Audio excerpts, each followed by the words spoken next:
Bienvenidos a Frontera Nacional. Estamos comenzando un nuevo episodio de FN Entrevistas junto a mi copanelista, el gran venezolano Oliver Pérez.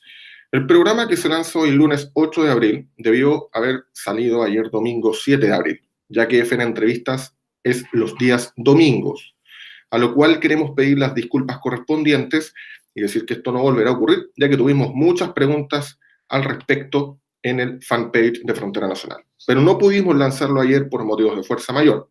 Aún así, reitero que este programa FN Entrevistas es todos los domingos de todas las semanas. Fernando Cecín es el invitado del día de hoy en esta entrevista. Él es miembro de Médicos por la Vida en Argentina, es la imagen visible de esta gran organización. Y Fernando es un destacado urólogo, experto en trasplante de riñón y cuenta con más de 20 años de experiencia en diversas instituciones de prestigio, como el Hospital Universitario CEMIC. Se formó como cirujano general y urólogo en la Universidad de Buenos Aires, la UBA. Asimismo, realizó un posgrado en oncología urológico en el Memorial Sloan Kettering Cancer Center. Gracias a esto, el doctor Cecín es reconocido como uno de los mejores doctores especialistas en urología en Buenos Aires, Argentina. Así que, bienvenidos a ambos y rápidamente. ¿Cómo está Fernando? Muchas gracias, Jorge. Es un placer estar con ustedes. No solamente por el solo hecho de estar, sino porque yo creo y estoy convencido en la unión latinoamericana y tenemos que estar más hermanados que nunca para combatir con esta suerte de invasión extranjera, ideológica, que, bueno, ya sabemos que no comienza y termina con el aborto, sino que también incluye toda otra serie de menúes y opciones que son, por supuesto, ya viene de hace años, la ley de divorcio, la ley del matrimonio igualitario, la ley de ideología de género, la educación sexual con adoctrinamiento de género, el aborto hoy, seguramente seguirá con la eutanasia, la pedofilia, en fin. Sería una ingenuidad de nosotros pensar que esto empieza y termina con el aborto, y entonces realmente tenemos que estar más unidos que nunca para resistir este embate que realmente es una verdadera colonización social, ¿no? Bueno, saludo, doctor Fernando. Mi nombre es Oliver Pérez, soy co-entrevistador acá con mi amigo en el programa. Soy venezolano. Usted arrancó con una frase que definitivamente a mí me gusta porque esto que usted dice de la Unión Latinoamericana en sí yo lo veo bien provechoso, porque estas agendas no nos vienen impuestas unilateralmente, sino que nos vienen impuestas por agencias internacionales, donde básicamente ya los parlamentos de nuestros países lo que hacen es tomar estos proyectos que ya vienen cocinados por estas agencias internacionales y simplemente, como un saludo a la bandera, las introducen en el Parlamento, cumplen con el proceso burocrático de los tiempos y las discusiones y al final terminan aprobadas, ¿no? Antes que nada, déjame solidarizarme con todo el pueblo venezolano por esta barbarie, este desastre que vienen viviendo, no de ahora, sino hace realmente muchos años, y que ahora realmente ha hecho una eclosión que ya ha alcanzado niveles inimaginables. Usted piense que todas las ideologías del siglo XIX y del siglo XX han terminado en dictaduras. Y es lo que estamos viviendo hoy ahora. Y usted va a Francia y usted tiene una ley mordaza que usted no puede hablar en contra ni del aborto ni el adoctrinamiento de género porque usted le llega una multa que supera los 2.000 euros. Y hasta puede tener otro tipo de sanciones. En Canadá, lo mismo. Fíjense, métanse en las noticias de diarios canadienses. El primer ministro Trudeau, él mismo amenaza a las compañías y a las instituciones que el gobierno no le va a hacer préstamos, no le va a dar financiaciones, no le va a dar subsidios, si están en contra del aborto, en contra del adoctrinamiento de género. Entonces, ha pasado en el siglo XIX, siglo XX, con la esclavitud, con el nazismo, con toda esta ideología que hay que perfeccionar la raza, esta ideología que los hombres o ciertos hombres son de inferioridad, de inferior calidad, entonces me pertenecen y son mis esclavos. Este tipo de ideologías han terminado todas en dictaduras. Entonces, lo que usted está diciendo, Robert, es exactamente así. Ellos quieren imponer este tipo de cuestiones. ¿Y por qué las imponen? Porque la ciencia no los avala, la ética no los avala, la moral no los avala, las leyes no los avalan. Entonces la única forma que tienen de imponerlo es a través del adoctrinamiento, de la obligación.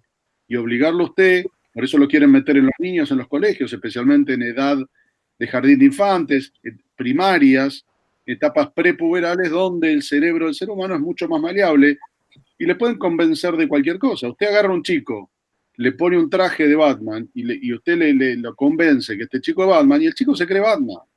De la misma forma, usted lo lleva a todo un campo de la perversión, prácticas sexuales para los cuales están totalmente inmaduros para llevar adelante, y usted le mete en la cabeza que matar a ese bebé es un derecho, y este chico lo va a defender toda su vida a rajatabla. Entonces, estas son las tantas cosas que tenemos que estar al tanto y tenemos que estar absolutamente abroquelados para no dejarnos meter esta patraña en nuestra sociedad. Ahora, doctor, una consulta que tiene que ver con el punto número 5 de las demandas del movimiento feminista del 8M, que dice con claridad despenalización social del aborto.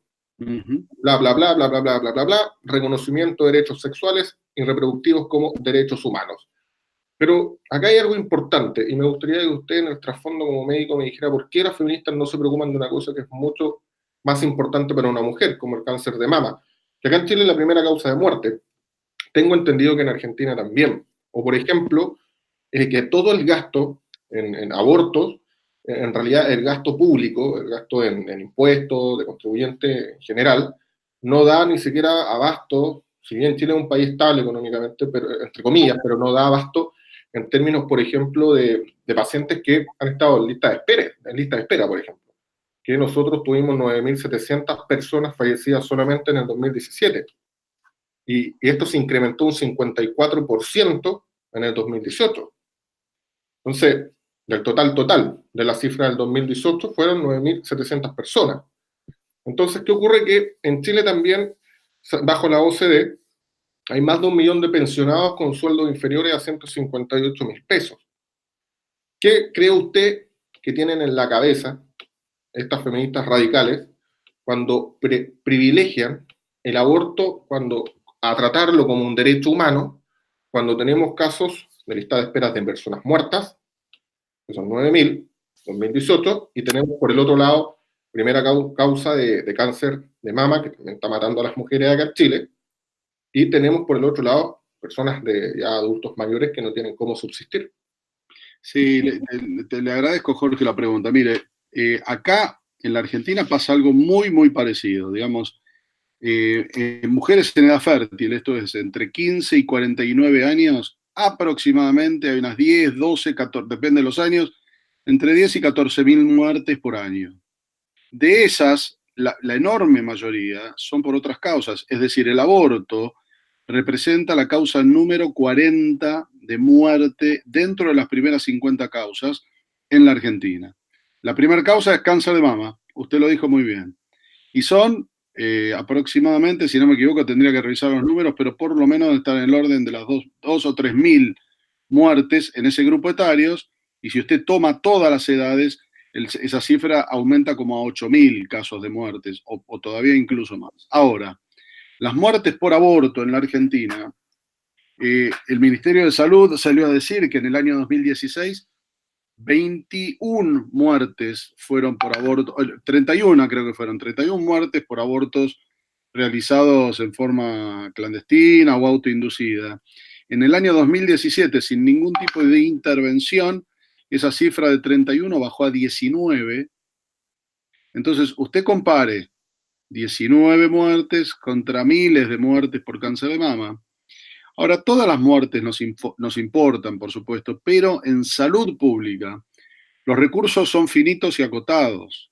Entonces, si usted tiene una suma de dinero y no tiene más que eso, usted tiene que destinar ese dinero para salvar la mayor cantidad de vidas posibles. Ahora, coincido con usted, Jorge, en que hay un grupo que lamentablemente toma las calles, toma colegios, convence, grita, agrede, prende fuego en las iglesias, ataca las imágenes religiosas, calumnian a los científicos, copan los medios masivos de comunicación, en aras de esas 19 muertes que ocurrieron el año 2017, diciendo que le importan y que están muy preocupadas por las muertes de las mujeres.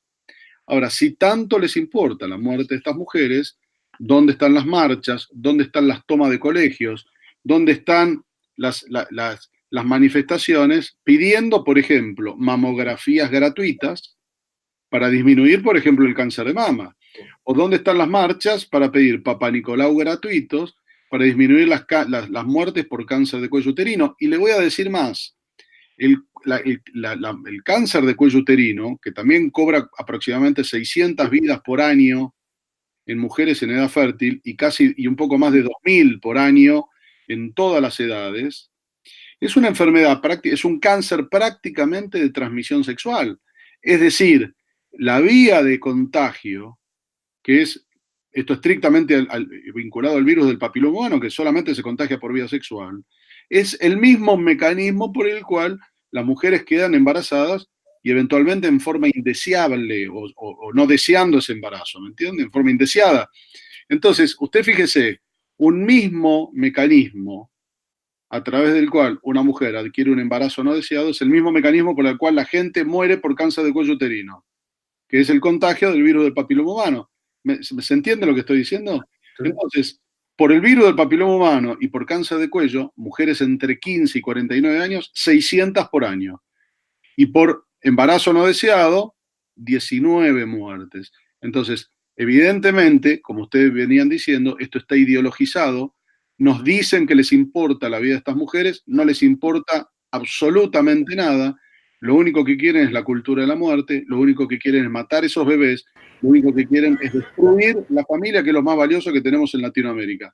Yo, en relación con eso que usted menciona, va muy ligado a la siguiente pregunta, ¿no? Acá en Chile, las estadísticas del Instituto de Salud de Chile, pues, de los organismos oficiales de salud de Chile, apuntan a que, señalan a que hay un repunte de enfermedades como el VIH, sobre todo, que yo pienso que de todas las enfermedades contagiosas es la peor, la más letal, y también el VPH y otras enfermedades venéreas que han repuntado, ¿no?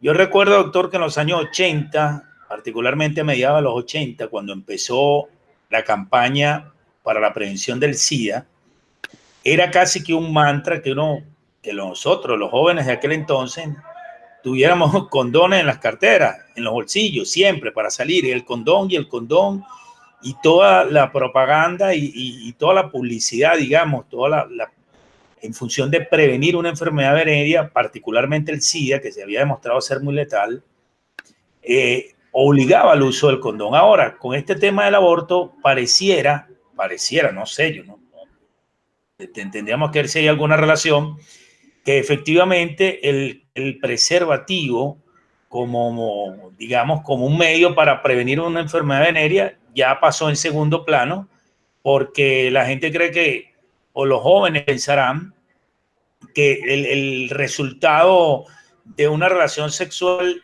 lo peor que le puede pasar es que la mujer quede en estado.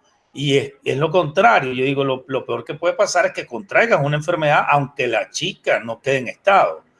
¿Habrá algún tipo de relación con este tema del repunte de las enfermedades venéreas, el abandono del uso del preservativo ligado a estas agendas que tanto han publicitado el aborto? Mire, por supuesto. Acá yo creo que hay que remontarse un poco a los últimos 50 años. En el mundo, la educación sexual se fundamentó en una educación exclusivamente genital. La sexualidad del ser humano es 80%, digamos, vamos a decir, de cintura para arriba y un 20% de cintura para abajo. Es decir, hay que diferenciar lo que es la educación genital de la educación sexual.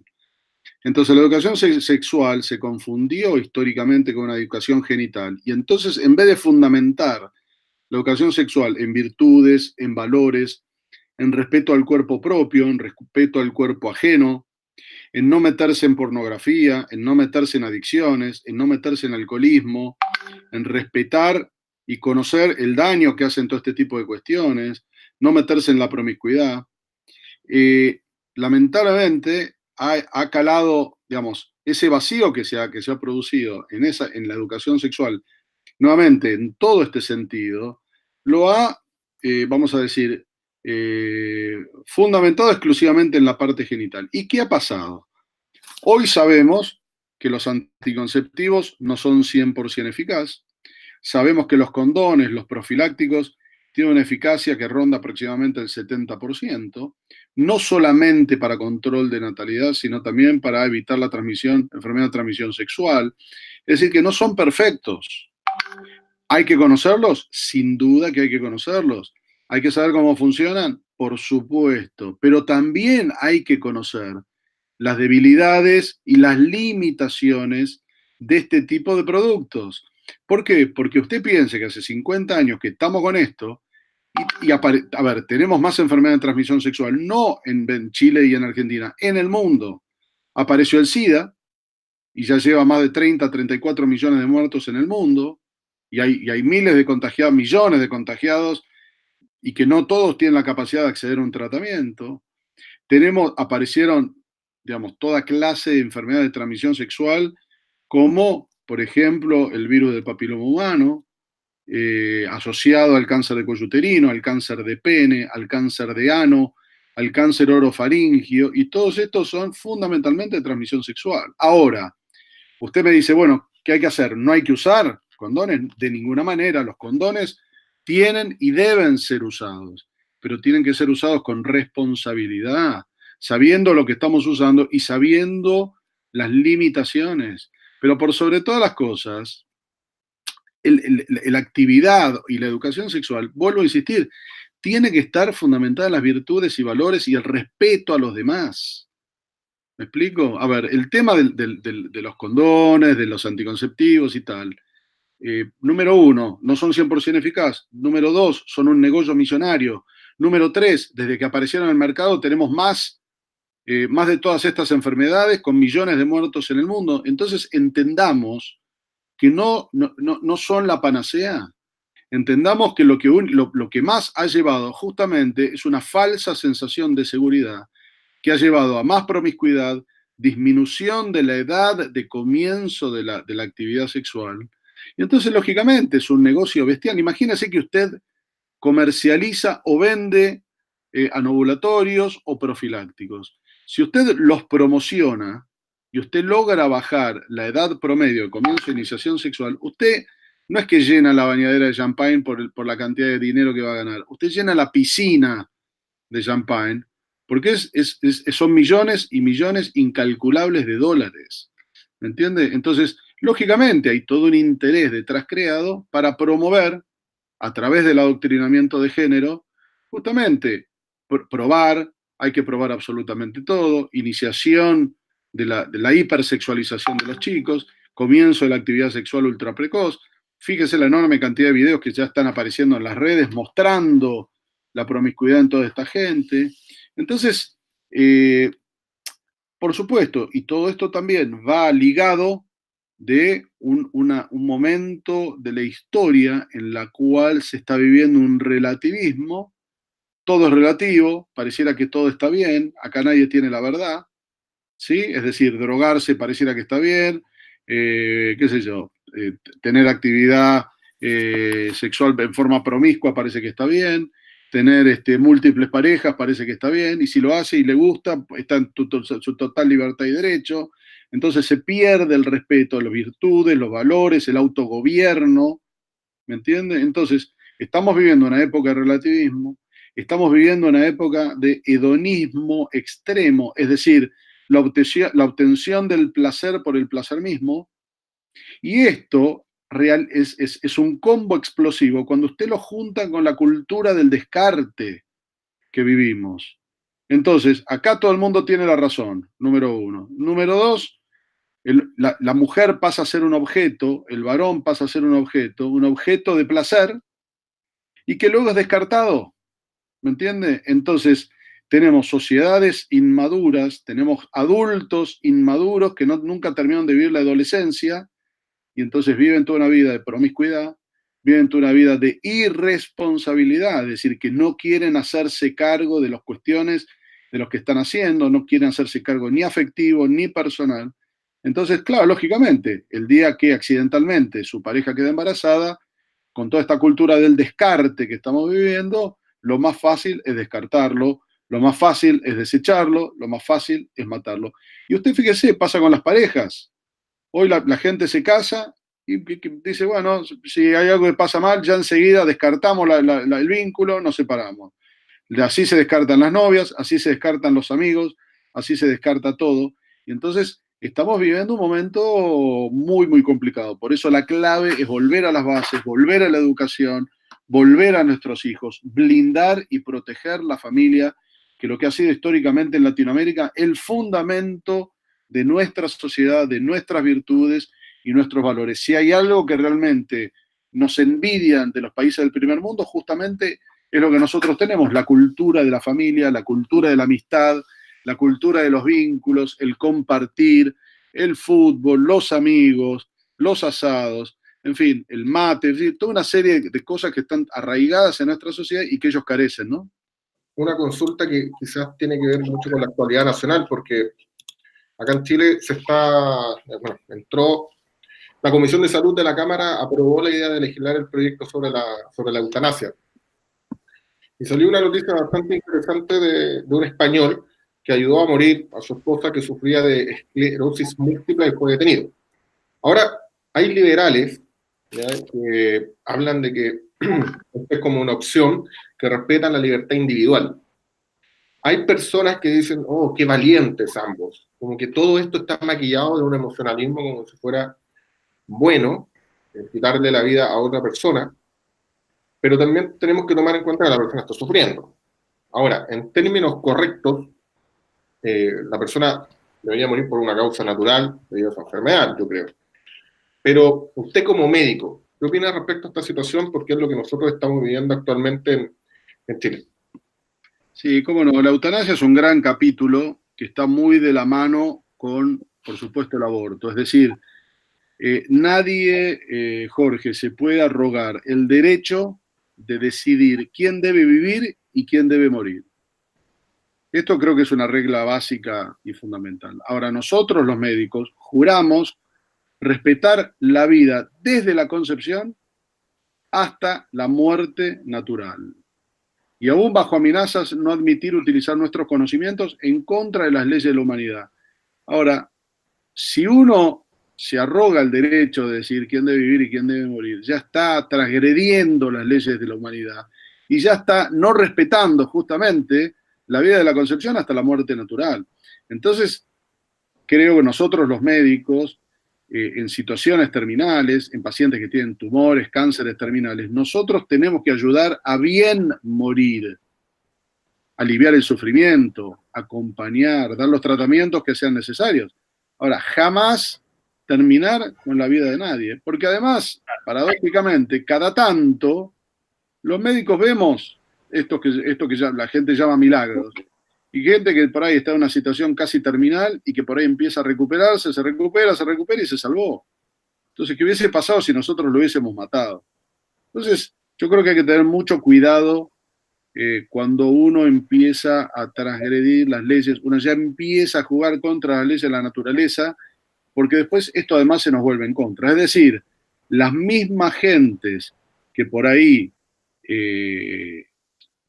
fomentan la matanza de bebés, mucho cuidado, porque el día que tengan hijos, con esa misma cultura o con esa misma ideologización, va a ser gente que no le va a temblar el pulso a la hora de matar esa gente por cuestiones que ellos piensan que es terminales y por ahí a veces no lo son. Entonces, el que no vive con confianza termina pensando como vive, de manera que lo más razonable es respetar las leyes de la naturaleza. No hay necesidad de matar o terminar con la vida de nadie, pero sí fundamentalmente los médicos tenemos que estar presentes, acompañar y por sobre todas las cosas lo que le decía es ayudar a bien morir. Jamás arrogarse el derecho, ponerse en esta condición de ser dioses que debemos decidir y nosotros decidimos quién vive y quién muere. Doctor, yo estuve esta semana, por cierto, leyendo un artículo, hacían referencia a un estudio en una revista europea de epidemiología y concluían los investigadores que las parejas homosexuales que se casan entre sí son un tercio, o sea, 3 veces más propensos al suicidio que los heterosexuales. Hay mayor tasa de suicidio, de adicciones entre la población homosexual. Ojo, yo lo digo sin ánimo discriminatorio, pero cabe la pregunta, ahí es un problema netamente psicológico, porque pasa lo mismo con el individuo que va al doctor a someterse a una cirugía para mutilarse un miembro sano, ¿no? Bajo la excusa de que él piensa o siente o aprecia subjetivamente, él se aprecia como algo distinto, ¿no? O sea, yo nací en el cuerpo equivocado, es lo que normalmente se escucha, ¿no? Esa persona piensa, cree que nació en el cuerpo equivocado. Entonces, bueno, bajo esa concepción, él mismo se manda a mutilar un órgano sano y sobre todo los que se mutilan son los que más son propensos al tema del suicidio, ¿no? Más que a la depresión, al suicidio, que es acabar con su vida, obviamente. Se podría decir que hay una relación psicológica ahí, patológica, con el tema de la homosexualidad, o eso está descartado. Sí, mire, la pregunta es excelente. Hay todo un gran capítulo dentro de la psiquiatría o los tratados de enfermedades mentales, que hay un capítulo que se llama disforia de género.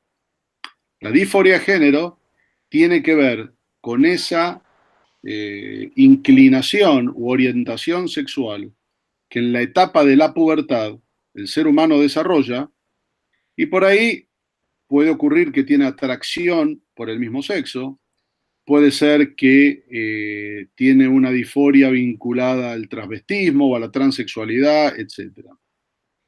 A esta gente, Oliver, los médicos estamos perfectamente, vamos a decir, dispuestos y proclives a ayudar, a contener, a acompañar, a dar apoyo psicológico, a bien aconsejar justamente para que no se metan en situaciones de actividad sexual promiscua, que los lleva a esta enorme cantidad de enfermedades de transmisión sexual. Ahora, muy distinto es cuando quieren meter esto en la cabeza de los chicos en la edad escolar y lo quieren fomentar y lo quieren promover y le meten en la cabeza de los pibes que tienen que probar absolutamente de todo antes de, entre comillas, decidirse qué es lo que quieren ser o dejar de ser. Y esto es una absoluta emboscada. Es de lo más perverso que puede ocurrir. ¿Por qué? Porque el hombre, digamos, el ser humano, nace con un ADN, o sea, en el momento de la concepción, el ADN ya determina quién es varón y quién es mujer. Ahora, después, por cuestiones culturales, por cuestiones del entorno, muchas veces hay abusos en edades precoces, hay situaciones de abandono, hay situaciones de violencia en el hogar, hay situaciones de sufrimiento, hay situaciones de celos, que por ahí un joven en la etapa de la pubertad desarrolla una inclinación o una orientación sexual distinta a la que viene improntada en su ADN. Entonces, creo que estas dos cosas hay que distinguirlas. Sí, lo que usted dice, Oliver, es muy cierto. Lo invito a usted y a toda la audiencia a consultar las guías de la Asociación Americana de Pediatría. Ellos claramente demuestran que el adoctrinamiento de género ha fracasado en el mundo, que las comunidades LGTB tienen mayor tasa de suicidios, de adicciones, de muertes en situaciones violentas. Entonces, lógicamente, gente que por ahí puede ser más sufrida, tiene más problemas para asumir su condición o su rol o lo que fuese, pero por eso figura dentro de este gran capítulo la disforia de género. Entonces, para la psiquiatría moderna son pacientes que necesitan ser tratados, necesitan ser ayudados, necesitan ser acompañados. No es una cosa normal, no es una cosa que te diga, mire, forma parte del ser humano. No es que hay un tercer sexo, o 4 sexos, o 10 sexos. Esto tiene que ver con un trastorno y esto hay que ayudarlo y hay que colaborarlo, ¿no? Ahora, profesor, a propósito del tema de la ideología de género, la otra vez veía una entrevista que le hizo Agustín Laje a un chico que era transgénero y comentó una situación bastante particular. Y me gustaría salir de la duda y que también la gente salga de la duda porque muchas personas han preguntado. Y es, si una persona se mutila sus genitales, por decirlo así, simplemente y se hace un cambio, por decir así como entre comillas, de sexo, como dicen ellos, y de pene pasa a vagina, la pregunta es, ¿tiene algún tipo de placer ese tipo de relación sexual cuando se cambia de sexo? Porque aquí el tipo decía claramente que la persona, que el amigo de que le había dicho, el transgénero, tenía que introducirse cosas como casi increíbles para poder sentir algo. O sea, ¿existe alguna conexión cerebral con este cambio de sexo realmente que la persona va a sentir algún tipo de placer? Mire, digamos, lo que es la sexualidad del ser humano tiene lo que nosotros llamamos diferentes dominios. Vamos a tomar el ejemplo del varón. Hay un dominio, por ejemplo, que tiene que ver con el deseo. Hay un dominio que tiene que ver con la capacidad de lograr una erección. Y hay un dominio que tiene que ver con el orgasmo. Son distintas áreas vamos a decir, de lo que sería el aparato sexual o la genitalidad, en este caso del varón. No lo sexual, sino lo genital. Ahora, por lo general el deseo está estrictamente vinculado a la concentración o a la cantidad de hormonas circulantes. Es decir, si uno tiene una concentración, vamos a tomar el ejemplo del varón, una cantidad de hormonas masculinas normales, el deseo seguramente va a estar conservado. Este deseo se puede ver afectado por diferentes causas. Imagínense, uno vive una situación de estrés, una situación complicada, y una de las cosas que pierde el ser humano o disminuye es su líbido, su deseo sexual. Esto por un lado.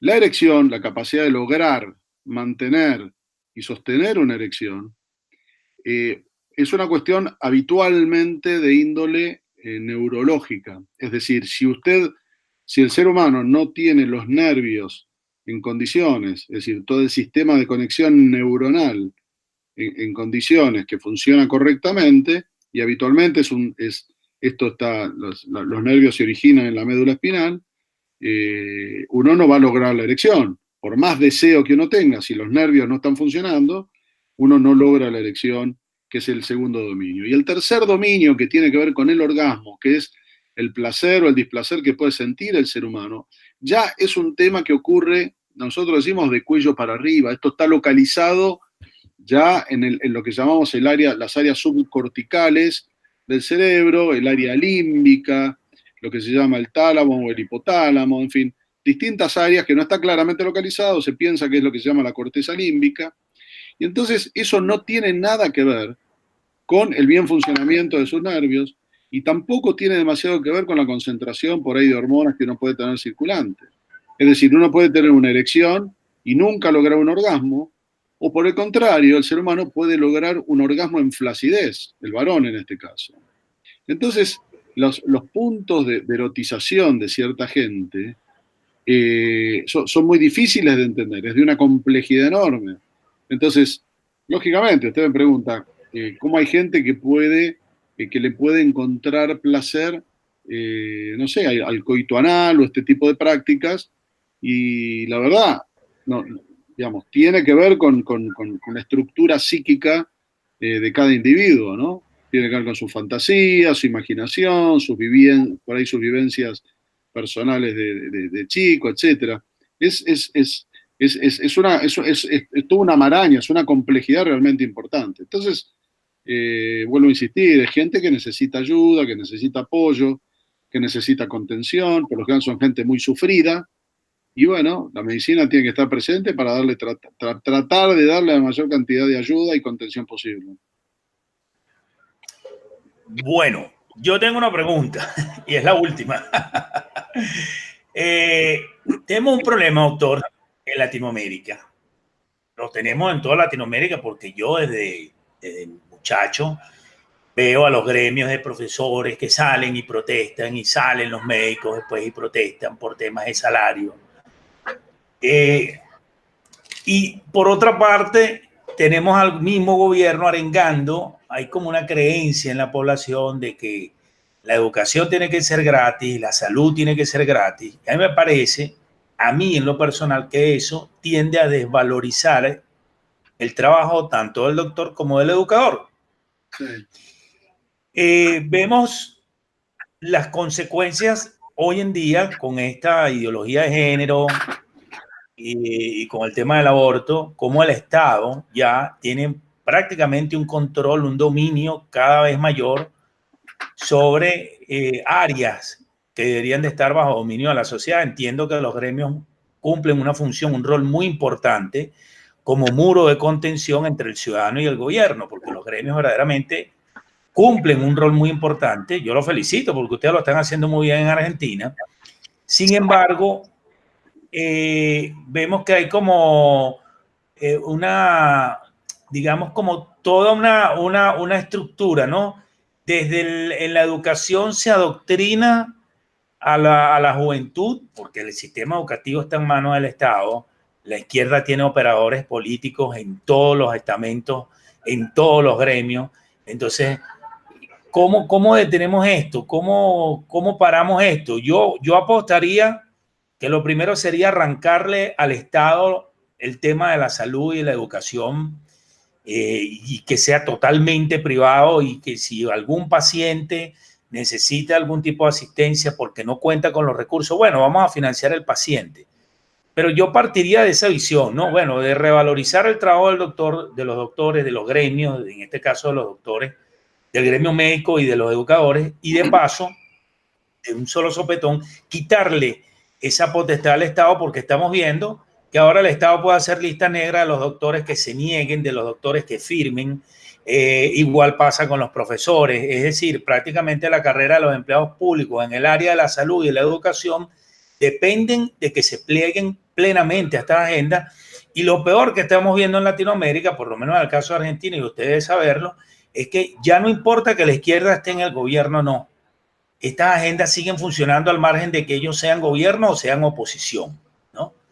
Entonces, ¿cuál es su visión al respecto? Porque yo comparto también lo que usted dijo del tema de la familia, ¿no? En la semana pasada discutíamos con una chica que se llama Juliana Caxia, una peruana, que está muy involucrada en temas de familia. Leímos un poco del proyecto de democratización de la familia que se está cocinando, y veíamos que ya esta gente va de frente. Esta gente no está perdiendo el tiempo. Van por eutanasia, van por la democratización de la familia, van por el aborto, después se burlan de las 3 causales, van por todas sus agendas, pero por de frente. Ya no están disimulando nada. Entonces, ¿cuál es su visión de cómo nosotros los ciudadanos, los que no formamos parte del gobierno, cómo podemos desde la ciudadanía ser un muro de contención frente a estas agendas? Sí, cómo no, Oliver. Yo le puedo contar un poco lo que hemos vivido acá en Argentina. Yo le diría, la principal conclusión que me llevo de lo vivido en el último año y medio en nuestro país es que esto es una decisión netamente política. O sea, todo pasa por la política. ¿Y por qué le digo esto? Porque mire, nosotros fuimos a la Cámara de Diputados y a la Cámara de Senadores y le dimos los fundamentos médicos, los fundamentos biológicos, los fundamentos genéticos, los fundamentos jurídicos, los fundamentos legales, le dimos fundamentos éticos, incluso han habido gente que han llevado los fundamentos religiosos, es decir, toda clase de fundamentos, y esta gente, lamentablemente, sigue sin entenderlo, o lo que yo le diría, no lo quiere entender. ¿Y por qué no lo quiere entender? Uno tiene toda clase de especulaciones, pero fíjese lo que pasó en el país, en la Argentina misma. Se rechaza el aborto el día 9 de agosto del año 2018 y el gobierno inmediatamente, y ya incluso durante las sesiones en el Senado, lo primero, hace un convenio de educación sexual con una fundación abortista que se llama la Fundación Huésped, número 1, es decir, metiendo o intentando meter el adoctrinamiento de género en los colegios, en la educación.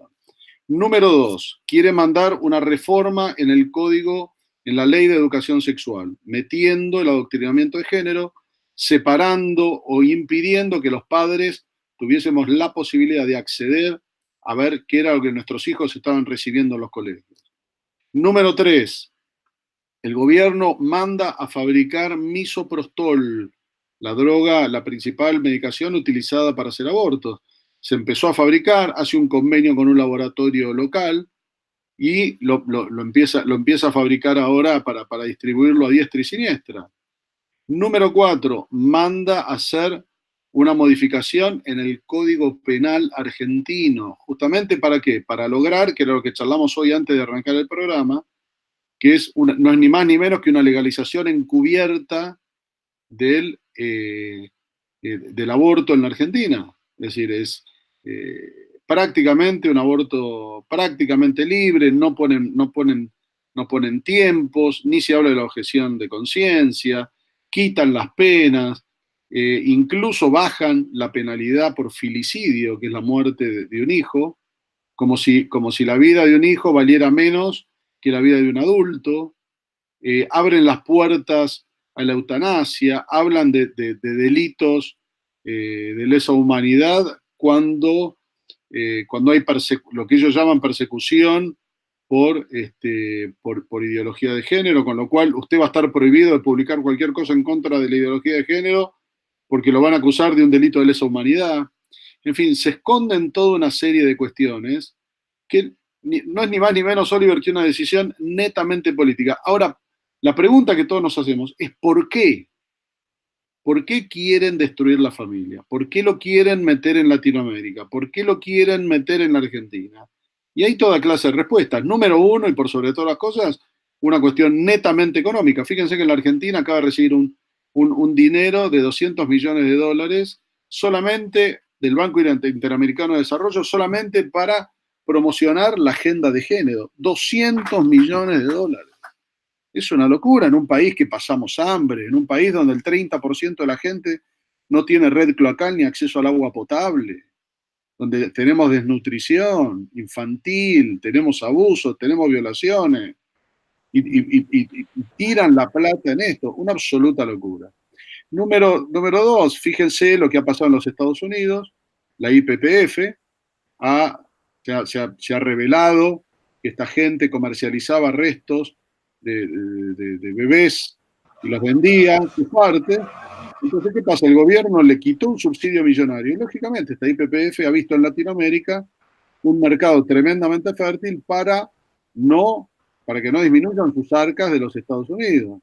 Número 3, fíjense, recuerde que acá en Argentina se realizó la reunión del G20, supuestamente las instituciones más poderosas del mundo, y entonces, tanto el G20, préstamos al Fondo Monetario Internacional.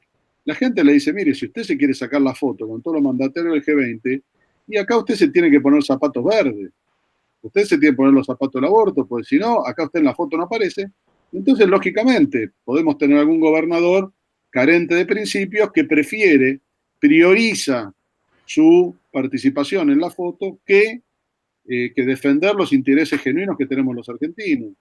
Número 4, préstamos millonarios provenientes del Fondo Monetario Internacional. Y, lógicamente, estos fondos monetarios le exigen después a usted alguna serie de cuestiones y muchas de ellas vinculadas con el adoctrinamiento de género, con el aborto. Y usted piénselo de esta forma. Fíjense, usted piense esto. Imagínese que usted viene a mí, usted es el prestamista, me presta 10 pesos. Y usted me dice, bueno, muy bien, estos 10 pesos vos me lo tenés que devolver en los próximos 5 años. Entonces uno calcula que yo le voy a ir devolviendo 2 pesos por año.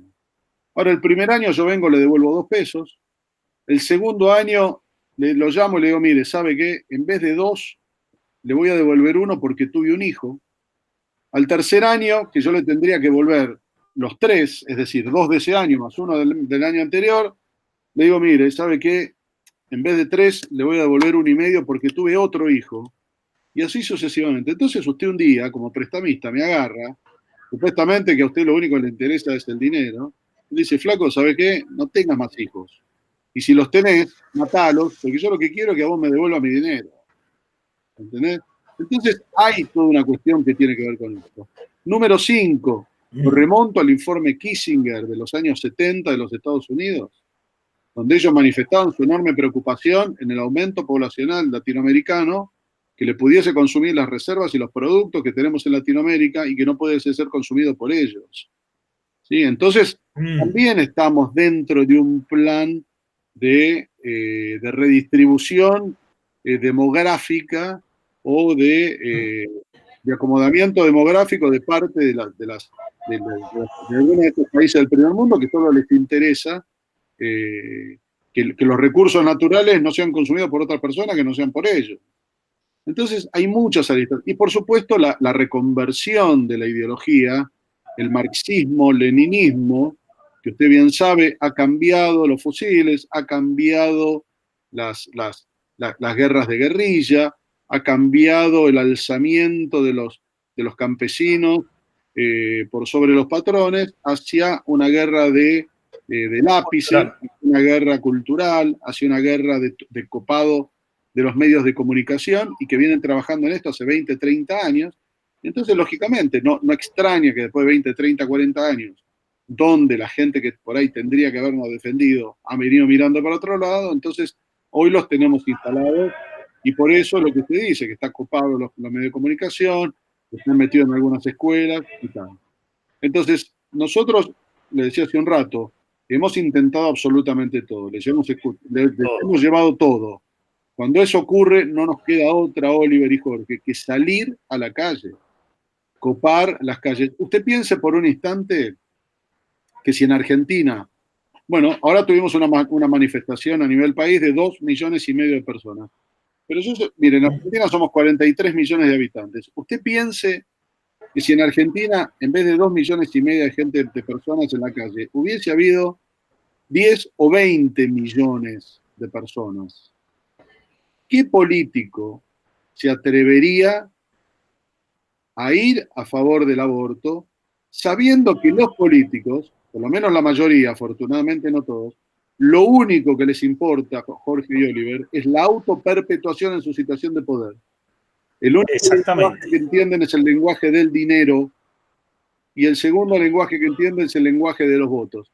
Entonces, por más que estén a favor del aborto, jamás votarían a favor si viesen que hay 20 millones de personas marchando en la ciudad pidiendo. Entonces la decisión termina siendo definitivamente política. Entonces, si los políticos quieren, se avanza. En la Argentina el aborto se ha ratificado como una práctica totalmente ilegal y a pesar de eso, por todas las medidas que se han tomado posterior, parece que hubiese sido llamado legal. ¿Por qué? Por la decisión política de nuestros políticos, nuestros presidentes y tal, y su descendencia corrupta, que lo único que quiere meter nuevamente es la autoperpetuación, contribuir y rendir cuentas a todos estos grupos internacionales y mostrarles que están haciendo bien los deberes y entonces salen y matan a estos bebés en forma absolutamente indiscriminada y nuevamente sin respeto a estos 2,5 millones de personas y muchísimos más. En la Argentina nos hemos autoconvocado, hemos salido a las calles sin prebendas, sin clientelismo, sin partidos políticos, en forma totalmente genuina, autoconvocada, en familia, ¿me entiendes? Pero siguen desoyéndonos y siguen mirando para otro lado. Doctor, con mucha gracia. Sigue ganando las calles, ¿eh? Sí, de hecho vamos a tener que seguir en eso nosotros porque el tema se nos viene complejo. Están muy calladitos, pero ya se están empezando a mover, sobre todo los temas feministas, que hoy en día encima han tomado banderas nuevas, el ecologismo, el animalismo, anticolonialismo, ya no sé qué otra cosa va a aparecer por ahí. Agradecemos mucho su tiempo, doctor, su tiempo, su disponibilidad, como siempre, con el programa, y esperamos, por supuesto, tenerlo en una próxima oportunidad para poder ir resolviendo muchas más dudas en base a esta situación, tanto ustedes de una metodología de pensamiento como también científica. Muchas gracias, doctor. Muchas gracias, Oliver. No sé si quieren terminar con alguna reflexión, ¿no? ¿Ustedes me dicen? Sí, cómo no, Jorge, Oliver, el agradecimiento es totalmente mío. Sepa que de nuestra parte, los Médicos por la Vida de Argentina, estamos nuevamente absolutamente dispuestos y abiertos a colaborar con los médicos en Chile y con cualquiera de los médicos de Latinoamérica, incluso del mundo, que quieran sumarse, que quieran seguir trabajando en esto, intercambiando, colaborando. En fin, estamos realmente totalmente abiertos. Les agradezco a ustedes todo lo que hacen y estoy totalmente a disposición para futuros encuentros, entrevistas o lo que ustedes absolutamente necesiten. Muchas gracias. Muchas gracias, doctor. Muchas gracias por su tiempo. Hasta la próxima. Un abrazo y hasta siempre. Que estén muy bien. Muchas gracias.